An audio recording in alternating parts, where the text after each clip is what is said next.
ভাবুন তো একবার, খোদ ক্রিকেট ঈশ্বর ডন ব্র্যাডম্যানের ব্যবহৃত টুপি আপনার হাতে। অবিশ্বাস্য মনে হলেও এমনই এক অমূল্য রতন দীর্ঘ ৭৫ বছর ধরে সযত্নে আগলে রেখেছিল এক ভারতীয় পরিবার।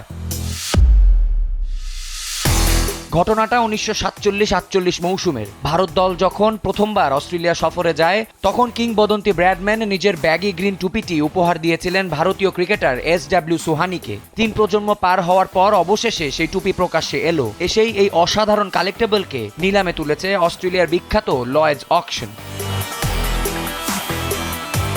মজার ব্যাপার হলো, নিলাম শুরু হয়েছে মাত্র $1 অস্ট্রেলিয়ান থেকে। তবে বিশেষজ্ঞদের মতে এর দাম ছাড়িয়ে যেতে পারে $10 লাখ বা প্রায় ১২ কোটি টাকায়। ১৯৪৮ সালে ভারতের বিপক্ষে সেই সিরিজে ব্র্যাডম্যান ছিলেন রীতিমতো অতি মানবীয় ফর্মে। ৬ ইনিংসে প্রায় ১৭৯ গড়ে করেছিলেন ৭১৫ রান।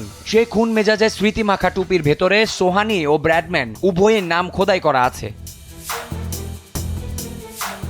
ক্রিকেট ইতিহাসে ব্র্যাডম্যানের যে কোনো সড়কই সংগ্রাহকদের কাছে স্বপ্নের মতো। এর আগে ২০২০ সালে তার একটি টুপি $৪.৫ লাখ বিক্রি হয়েছিল। তবে এবারের এই টুপিটি বিশেষ, কারণ এটি ৭ দশকেরও বেশি সময় ধরে লোকচক্ষুর অন্তরালে ছিল।